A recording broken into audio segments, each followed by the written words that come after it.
Hello friends. तो आज हम लोग बात करेंगे container corporation of India limited के बारे में। आइए पहले इसकी बेसिक्स जान लेते हैं। ये कंपनी इनकॉर्पोरेट हुई थी 1988 में। इसका मेन बिजनेस है business of transportation through containerization, diversified into several container logistic activities such as container port, air cargo complex, airfreight station, warehousing, logistics, park, supply chain management. ये अपने सेक्टर्स में market leader है। इसका largest network है 61 आईसीडीज़ and CFS in India. आईसीडीज़ का मतलब है inland container depot, CFS का मतलब है container freight station. So company का मार्केट कैपिटलाइजेशन अभी है 23,000 करोड़ का। प्राइस अर्निंग रेशियो कंपनी का 106.29 है, जबकि इंडस्ट्री पी रेशियो 305.89 है। Return on capital employed in and around 16% consistent रहा है।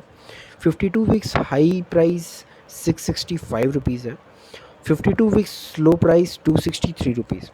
फाइनेंशियल्स की बात करें तो ईयर 16-17 में कंपनी का प्रॉफिट आफ्टर टैक्स था 858 करोड़ का। ईयर 17-18 में जो कि बढ़ के हो गया 1044 करोड़। फाइनेंशियल ईयर 18-19 में 1215 करोड़ और फाइनेंशियल ईयर 19-20 में 364 करोड़। अब फाइनेंशियल ईयर 19-20 में एक्सेप्शनल आइटम था 881 करोड़ का। अगर उसका इम्पैक्ट हटा दिया जाए तो पैट होता है 1245 करोड़। सिंस आप लोग जानते ही हैं exceptional item non recurring nature का होता है, सो हम लोग इसका इम्पैक्ट हटा के चलते हैं फॉर एनालिसिस पर्पस। कंपनी का शेयर होल्डिंग पैटर्न का बात किया जाए तो इसका majority holding government of India के पास है जो कि 54.8% है।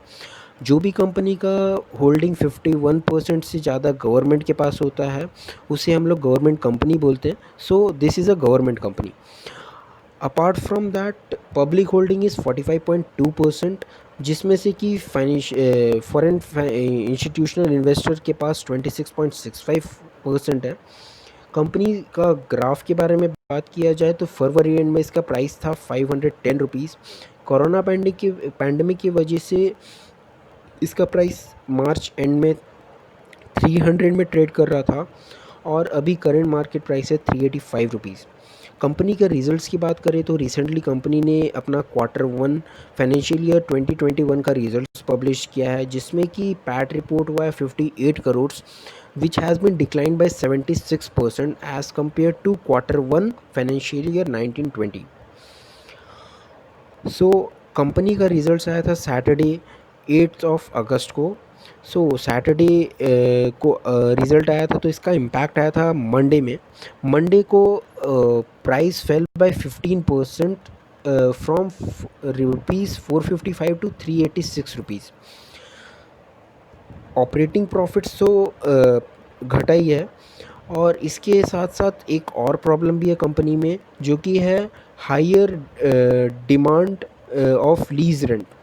सो लीज रेंट कंपनी को पे करना पड़ता है अपने ऑपरेशंस में जो भी वो लैंड यूज़ करता है, और ये सारा लीज़ लिया हुआ है मिनिस्ट्री ऑफ रेलवे से। So in March 20 railway ministry रिवाइड्स its land licence fee policy. As per this policy now it has to pay rent based on the proportion of land value, which is earlier based on the proportion of business volume. So अब इसको land value के हिसाब से payment करना पड़ेगा lease rent का, और land value में आप लोग जानते ही हैं कितना कॉन्फ्लिक्ट्स रहता है। सो इसके कारण अभी recently Indian railway has demanded higher lease rent for land used by the company for Tulagabad and Okla container terminals.